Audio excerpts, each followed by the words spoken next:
بسم اللہ الرحمن الرحیم رسم ازاں جاری رہے، رسم ازاں جاری۔ بسم اللہ الرحمن الرحیم۔ غم حسین ضروری ہے ہر بشر کے لیے، غم حسین ضروری ہے ہر بشر کے لیے، یہ ایک نور ہے ہر آنکھ ہر نظر کے لیے۔ حسین والوں نے کھولے ہیں دل کے دروازے، نہ صرف اپنوں کی خاطر ہر ایک بشر کے لیے۔ یہ کربلا ہے یہاں پر صغیر بھی ہیں کبیر، سنوں کی قید نہیں ہے یہاں جگر کے لیے۔ ہر ایک شام لیے چاند ہو محرم کا، ہر ایک شام لیے چاند ہو محرم کا، غم حسین کا سورج ہو ہر سحر کے لیے۔ دیار سرور عالی میں آ گیا ہوں حلیم، وگرنہ کب تھی جگہ مجھ سے دربدر کے لیے۔ نہ جانے کتنے لوگوں کو سکون دینے کا ذریعہ غم حسین ہے۔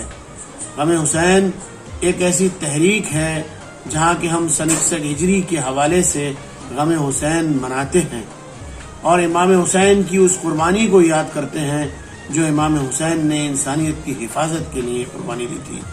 امام حسین کی قربانی ظلم کے خلاف ایک احتجاج تھی، ظلم کے خلاف ایک مسلسل جہاد تھا۔ امام حسین نے اپنے تمام ساتھیوں کے ساتھ قربانی دینے کے بعد یہ بتایا کہ انسانیت کو بچانے کے لیے اپنا گھر بار اگر لٹانا پڑے تو اسے لٹایا جا سکتا ہے۔ امام حسین کی وہ یاد، وہ غم جو کہ نہ صرف اسلام کی بقا ہے بلکہ پوری کائنات میں، پوری دنیا میں انسانیت کی بقا ہے۔ جناب محترم، سامنے ایسے حالات ہیں کہ ہم عزاداری کو کیسے منائیں؟ کیا عزاداری صرف رسم کی طرح سے ہم مناتے ہیں یا عزاداری کو ہم ذمہ داری کی شکل میں لیتے ہیں؟ عزاداری کو ہم فرض سمجھتے ہیں؟ عزاداری ہمارے رگ و پے میں، ہمارے خون میں شامل ہے۔ عزاداری جو کہ ہماری زندگی کا مقصد ہے، نہ صرف امام حسین کو یاد کر کے رونا ہے بلکہ امام حسین کی تعلیمات میں چلنے کے بعد انسانیت کے عروج تک پہنچنے کا نام امام حسین کی قربانی اور ان کی دیے ہوئے مشن کو آگے بڑھانے کا نام ہی عزاداری ہے۔ عزاداری میں نہ صرف فرش عزا پر بیٹھ کے گریہ ازاری کرنا، وہ تو ان کے غم کو خراج عقیدت پیش کرنا، وہ یاد منانا کہ امام حسین کو کس طرح سے ان کے چھوٹے چھوٹے بچوں کو، ان کے گھر والوں کو کیسے پریشان کیا گیا، کیسے ظلم کیا گیا اور قتل کرنے کے باوجود بھی لاشوں کو کیسے پامال کیا گیا، چھوٹے چھوٹے بچوں کو بھی قتل کیا گیا۔ کربلا ایک ایسا میسج ہے جو یہ بھی دیتی ہے کہ وہ کیسے بربریت تھی جو امام حسین نے برداشت کی، لیکن آواز اس کے خلاف جو امام حسین نے اٹھائی ہے۔ امام حسین نے بتایا کہ اگر سر جھکایا جائے تو صرف اللہ وحدہ لا شریک کے آگے سر جھکایا جا سکتا ہے اور کوئی طاقت ایسی نہیں ہے کہ اس کے آگے سر جھکایا جائے۔ امام حسین نے بتایا کہ قناعت کیا چیز ہے، امام حسین نے بتایا حق کیا چیز ہے، انسانیت کیا چیز ہے۔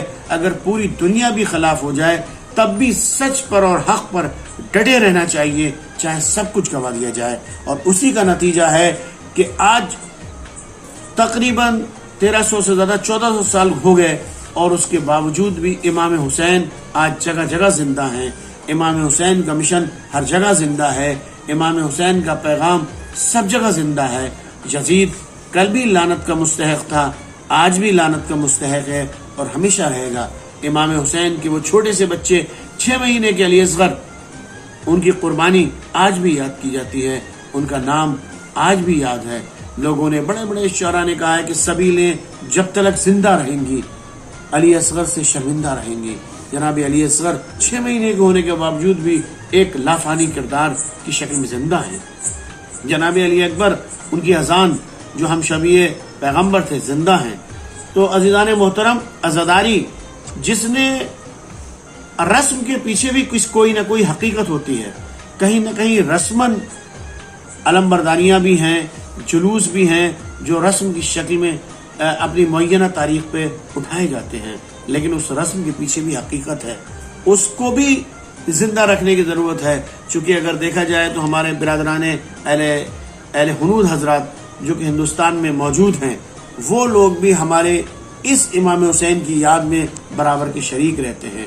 امام حسین کا مشن ایسا مشن تھا کہ جس میں دنیا کی ہر قوم شامل ہوتی ہے، چاہے وہ کسی بھی قوم کے لوگ ہوں، چاہے وہ رسم ہو، اور جیسے ہندوستان میں ہمارے اہل ہنود حضرات بھی مہندیاں چڑھاتے ہیں، ان کی منتیں آتی ہیں، اور جتنے بھی زلجنا سجائے جاتے ہیں ان کے سموں کو دھونے کے بعد جو بے اولادیں عورتیں ہیں وہ اس کا پانی اپنے بچوں کو پلاتی ہیں، اور زلجنا کے نیچے سے جب وہ سجا ہوا ہوتا ہے، امام حسین سے منسوب ہوتا ہے، ان کے نیچے سے چھوٹے چھوٹے بچوں کو نکال کے منتیں ہوتی ہیں کہ بچے پروان چڑھیں۔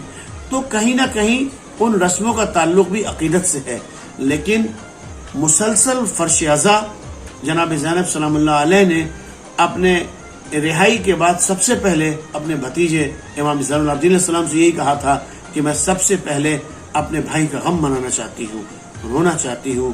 امام حسین کا پرسہ پہلی بار جناب زینب سلام اللہ علیہ نے اپنے بھتیجے امام حسین کے بیٹے امام زین العابدین علیہ السلام کو دیا۔ تب سے فرش عزا ہماری میراث ہے۔ فرش عزا پہ بیٹھنے کے بعد ہم اس مشن کو زندہ کرتے ہیں کہ ہمیشہ حق کے ساتھ ہمیں رہنا ہے، کسی پہ ظلم نہیں کرنا ہے، بھائی بھائی کے اندر مولا عباس جیسا جذبہ ہونا چاہیے، بھتیجے کے اندر جناب علی اکبر اور جناب عباس جیسا ریلیشنز ہونا چاہیے، جناب قاسم کا جذبہ ہونا چاہیے۔